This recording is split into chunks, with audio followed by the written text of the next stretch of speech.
That's Steve Blackwell and friends doing plumes.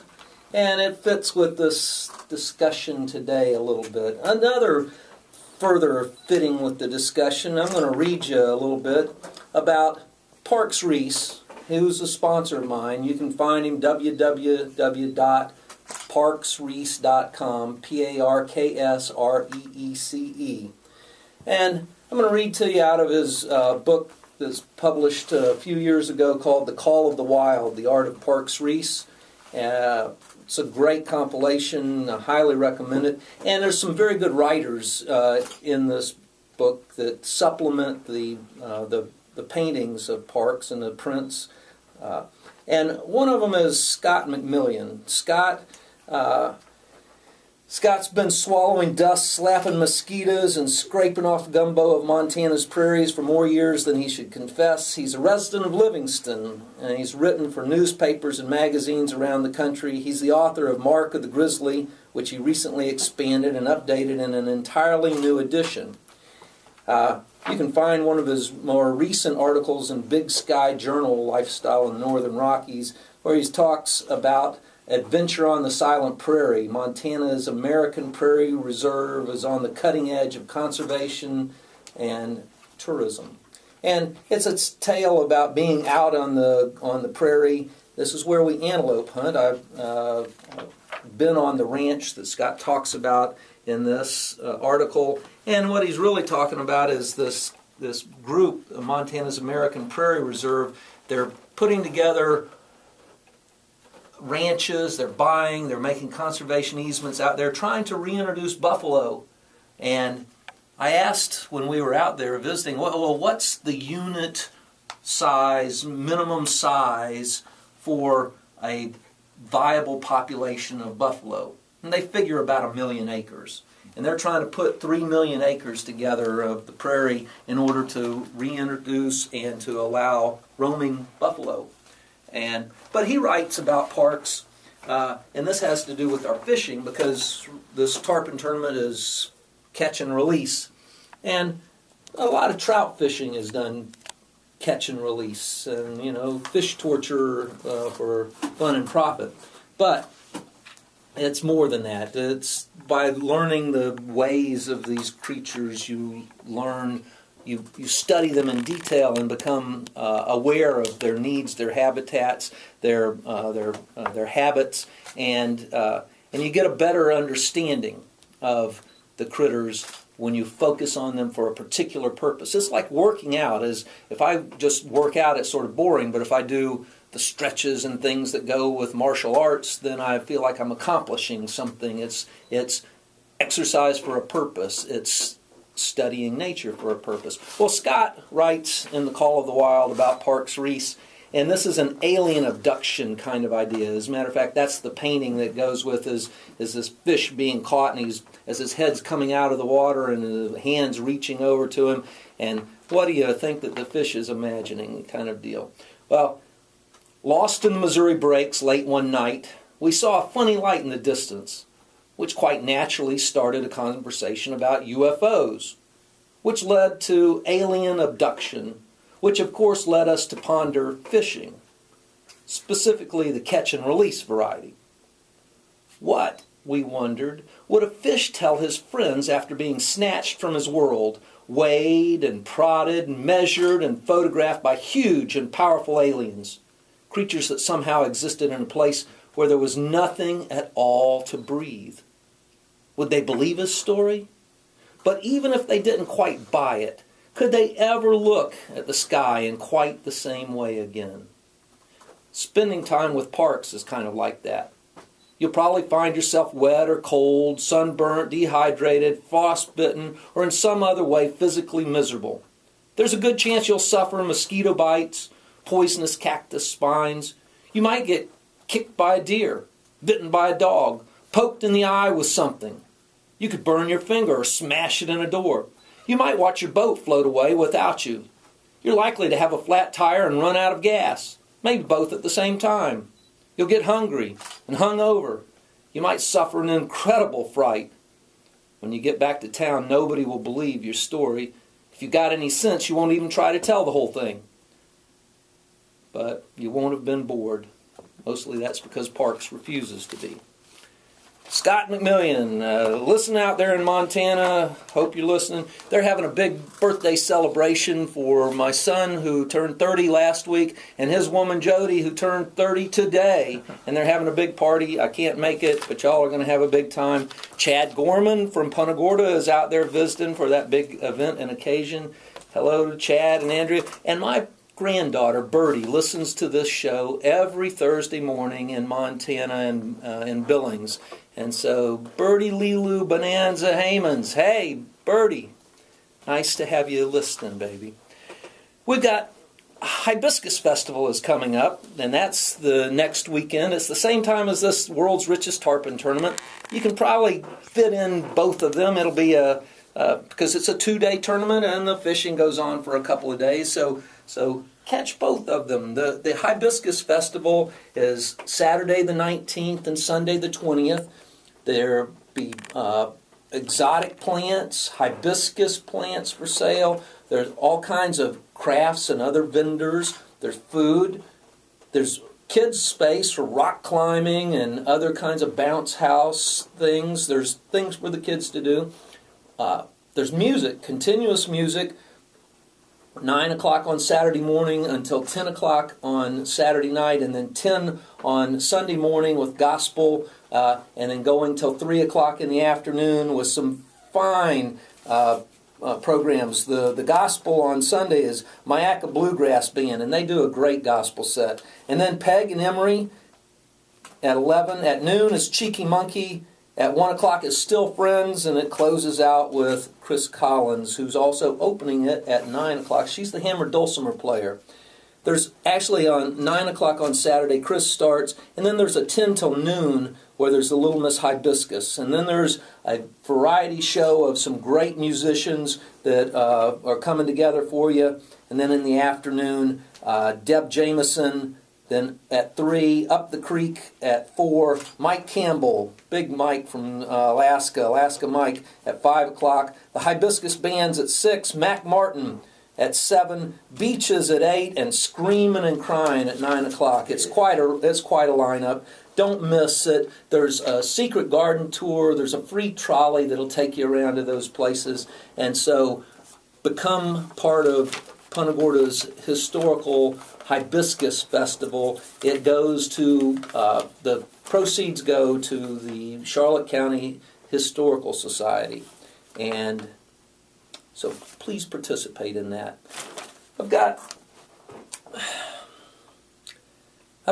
some things that have really weighed on me this week. And I've had a number of people die that are important, have been important in my life. And Archie Frank Lowe died a couple weeks ago. Bonnie Townsend died. And my Uncle Leo, my dad's brother, died here in just this past month. And I've been dealing with that. I'm looking right now for a poem that I had to do, and I don't see it right this moment, and so I'm going to play Forever Johnny. This was John Cole, when he died. This was the song that ended up going for him. He was a man of the world and a man of his word, a reflection of his time. He met a woman fine and close. Loretta was her name.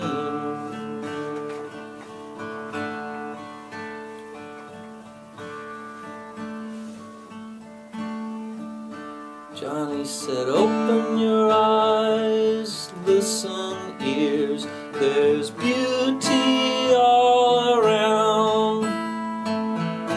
Damn hard work and people who hurt, help them, we're all in this together now. Well, some folks came to hear him, some to throw stones, but dignity and respect is what he said. It's what he lived and wrote. Well, he was no god, he was man alone, changing, being changed, holding his family well and close, singing about the family of man. Yeah, he sang about the family of man. When he died, we cried and cried, cried and cried and cried. Then someone said, he's only dead in a physical way. His spirit lives on, he's with us today. Sing this song and help him live on and on and on and on. Live this song and carry on. Open your eyes, listen, ears, there's beauty all around. Damn hard work and people who hurt, help them, we're all in this together now. And sing about the family of man, and sing about the family of man, and sing about the family of man in sunrise.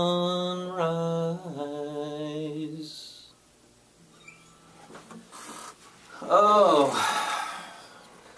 trying to make rules about these people dying, particularly when they're dying too early. And pretty good rule, just no enforcement, you know. That's the problem with it. I've got sponsors that allow me to be on the air. Thank you very much to Executive Cooling and Heating. Call Executive Cooling and Heating for maintenance, repairs, and new installations. 637-9800. Since 1988, Executive Cooling and Heating has provided Southwest Florida with unparalleled service and installation of residential and commercial comfort systems. They offer only the highest quality products to their customers. When it's time to purchase an air conditioning system, put your comfort in the hands of Executive Cooling and Heating. They're fully licensed and assured. They have strong community commitment. Joe Becker and Tom Haas are good guys. They're the owners. They're trustworthy. They've been around a long time. You'd want them as friends. You'd want them as neighbors. You definitely want them for your cooling and heating, maintenance, repairs, and new installations. Call them, Executive Cooling and Heating, at 637-9800. 637-9800. Hey, we've got Hendrick's Food Vault, located in the Cross Trails in Punta Gorda. Full breakfast and lunch, but most importantly for your purposes and listening here today, go to the Chill Out Lounge. It's a chill out lounge at night. It's Wednesday through Saturday, 6 to 10, and they've got a full line of domestic and imported beers and wines. They've got pita and tortilla chips and gourmet dips, pickers platters, sipper soups, handy pies, signature burgers. The duck and pork is just, yeah. Colum goes wild with the dork, cracks an egg, something to do with a farm. Wow, it looks great. He does all kinds of neat things there in the evening for your dining pleasure. And to top it off, there's a great selection of Nancy's desserts. Eileen transforms Hendrick's Food Vault into the Chill Out Lounge with drop-down movie screens, and they play oldies, black and whites. It's a great atmosphere. See old friends, meet new ones, go and chill out at the Chill Out Lounge. Delightful and entertaining service. Leslie is just wonderful back there. And so, Hendrick's Food Vault, go see them. And Eileen has been on a bicycle ride from Key West coming back up to Punta Gorda to raise money for kids who have cancer that can go to a camp with other kids so they don't feel different or out of place, and it's a lovely setting. And they're on this trip. Claudia Bruce is also, those of you may know Claudia. Claudia and Eileen are part of it, and they started in Key West, and they made a trip to Marathon on the first day, and then Marathon to Key Largo the second day, and then Key Largo to Miccosukee yesterday, and today they're doing their longest leg at 61.5 miles from Miccosukee to Everglades City. And you can make donations for Eileen and for the cause that they're riding for. Go by the Hendricks Food Vault and do that. But they're raising money for a good cause, and they're doing it, making themselves sore and making a great memory for a huge trek that they've just made. Go, Eileen, go. She sent me some pictures. I saw a picture of Claudia Bruce repairing a flat tire on her bicycle, and I saw them crossing the bridge, and it was fun. So go see them at Hendricks Food Vault and support Eileen and Claudia and the others that are out there doing that. I've got just another moment here, and then we're going to get deeply into some of the discussion today. Today's discussion is going to be about extinction, about endangered species. And one of the things I saw in today's paper, rattlesnakes may go on the endangered species list. Federal officials are considering whether the eastern diamondback rattlesnake should be declared an endangered species. The U.S. Fish and Wildlife Service on Wednesday announced it will review the snake's status. The review is in response to a petition by 3 environmental groups and snake expert Bruce Means. They say the snake is being endangered by loss of habitat and human predation for their meat and skins in the southeast. There are no bag limits on the snakes in South Carolina, Georgia, Florida, Mississippi, Alabama, and Louisiana. The reptiles also are targeted by rattlesnake roundups in Alabama and Georgia that offer prizes for their capture. So, rattlesnakes losing their habitat and through human predation are in danger. They may not be endangered yet, but they're being considered to be listed. The scrub jay is a very social bird that lives here in southwest Florida, and its loss of habitat and predation by cats, and other causes, but primarily through loss of habitat, the scrub jay and through loss of fire as the natural maintenance for the kind of habitat that they use. So fire suppression ruins their habitat. Scrub jays are a problem to the property owner who has them on or near them, because there's a very expensive way to try to mitigate in order to allow for this harassment of the scrub jays through the loss of their habitat through building and construction, and so we're going to take that up some more in just a few minutes. But let me read to you from the Song of the Dodo, Island Biogeography in an Age of Extinctions. It's by David Quayman. And it's a stunning work of scientific reporting and travel writing. And it's a witty narrative. It's compelling and acute. And it's... He really brings the science to a head in a way that makes it understandable about what's going on, what the scientists believe is going on in our world, and what we're doing to each other and to the critters that are part of our world. Well, there's this. The science is really he talks about how the science builds up and the important works over time, and there's.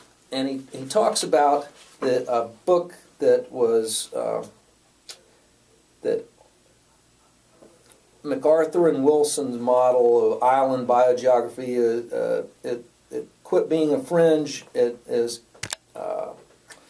was interesting first to beetle taxonomists, but it became a central paradigm of ecology, and the book was cited.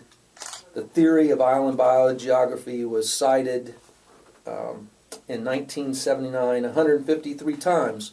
Well, in 82 it was cited 161 times, and the book had an impact on ecology and population biology, not because islands were so important, but because the theory of island biogeography brought the island biogeography paradigm into the mainlands.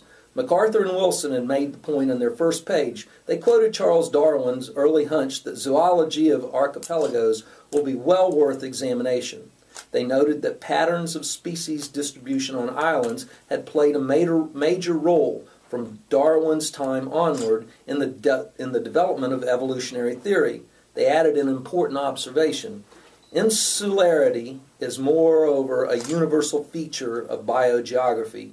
Many of the principles graphically displayed in the Galapagos Islands and other remote archipelagos apply in lesser or greater degree to all natural habitats.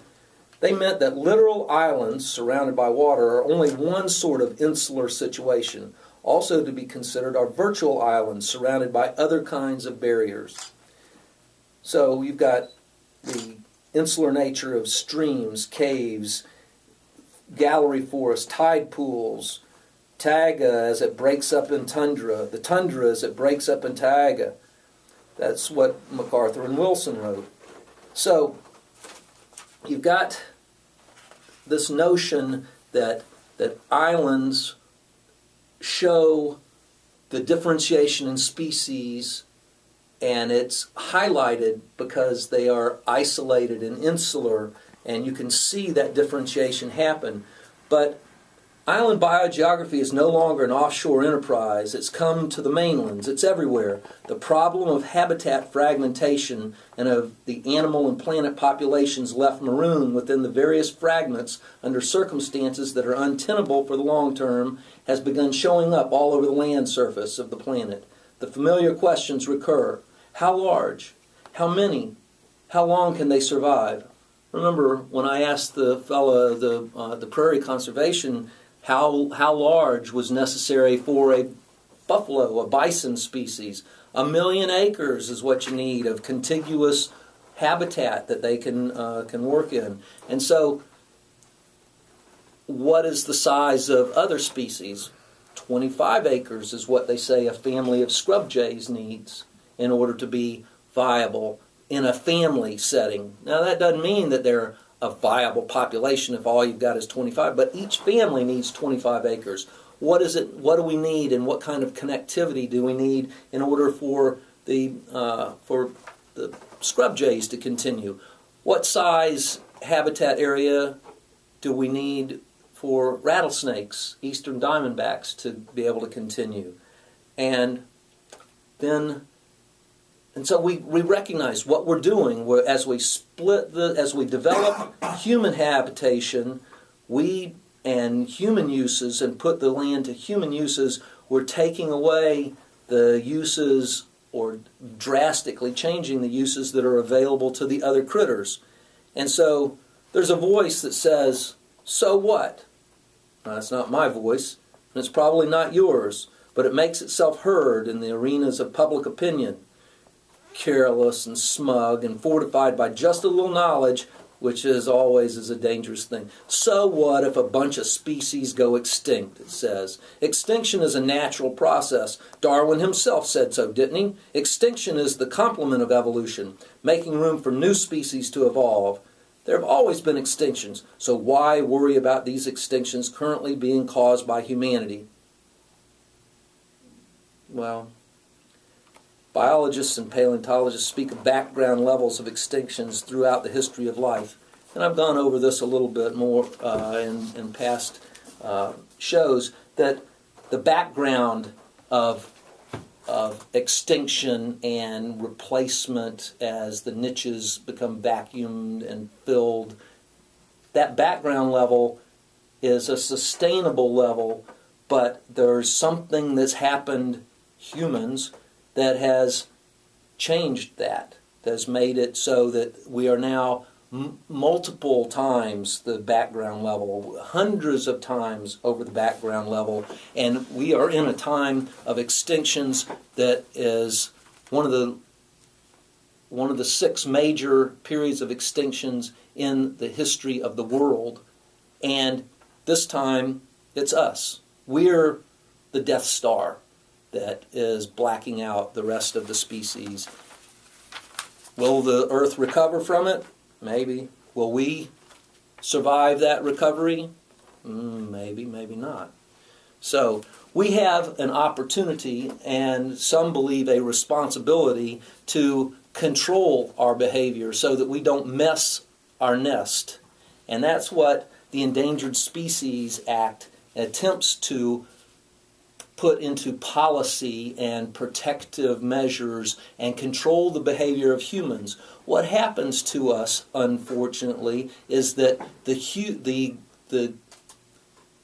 societal need, the need of all of us to have that web of natural life that supports and is part of this planet that we're on, when we see that there's a problem, instead of all of us taking on the burden of protecting and taking care of it, what we do in private property is that we say, oh, you who have the property now are the one that has to bear the brunt of this preservation for all of society because it's now precious. The world, it used to not be so precious because there was more of it, and we've taken up all of that, but you own the property now where that's where the remnants are, and you can't change that anymore because it's to the detriment of us all.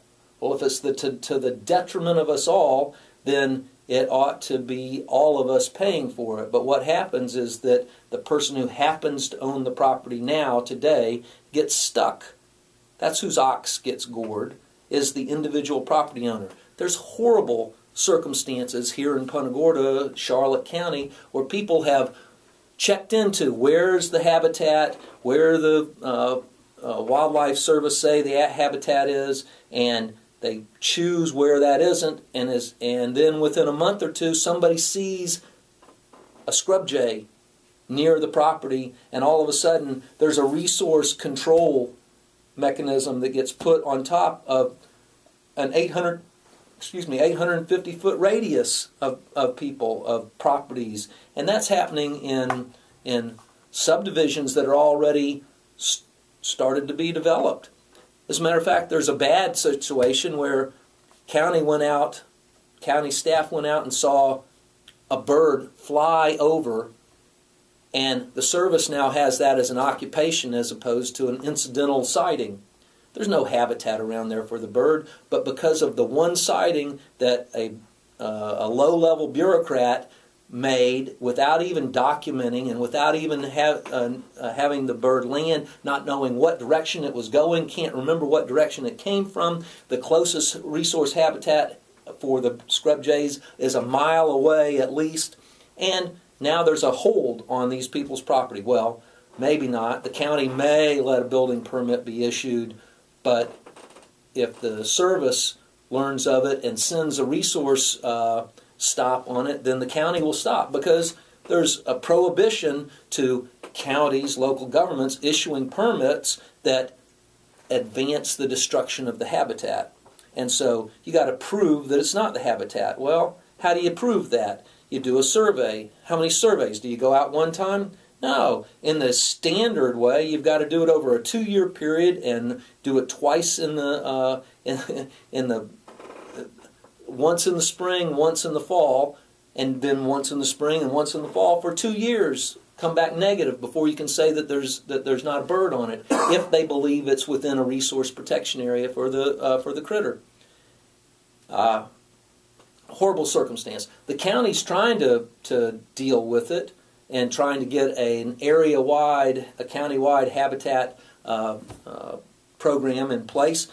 And they're trying to get the word out about it, but the truth of it is that the people who hold the property currently are at a great great chance that even if they get started, they may not be able to finish. I found that poem that I was looking for. I've got a couple more readings to do, but this is a call-in show. If you've got something to call in about, we've got about 7 minutes, so you've only got a few. This has to do with the death and dying. And this one is one I wrote back in the 90s. It's called Sometimes I Feel Empty. Before I get started here, there is an open mic coming up at Fisherman's Village on Monday the 14th, and that will be at 6:30 to 8:30, and they had a poetry contest, and so the winners of that will be reading their poems.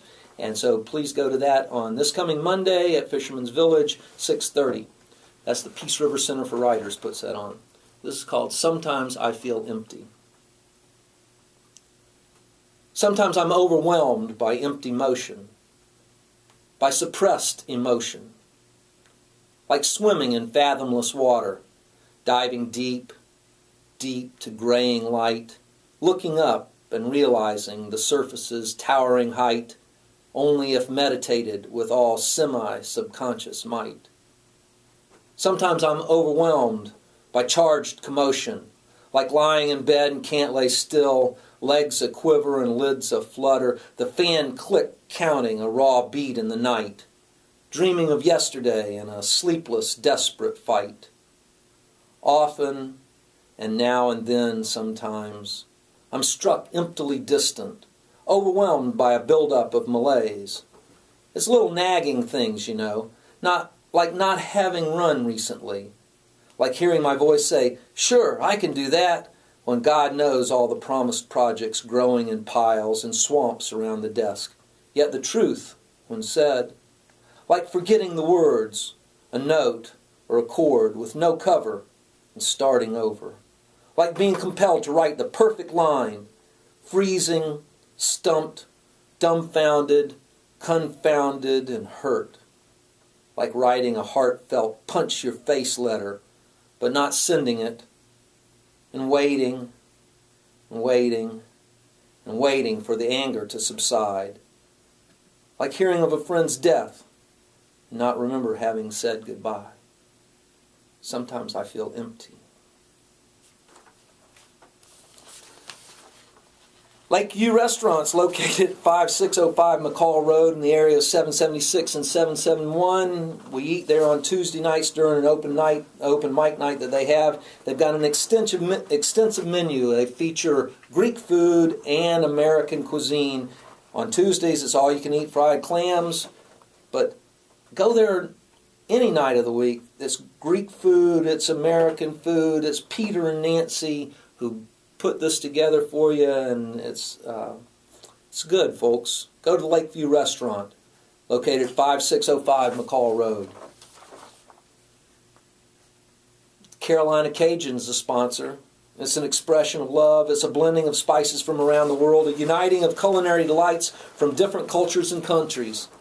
It accents the taste of game and fish and vegetables and fruits. It's not a hot sauce. It's a Cajun blend with a southern flair developed from the Piedmont of North Carolina.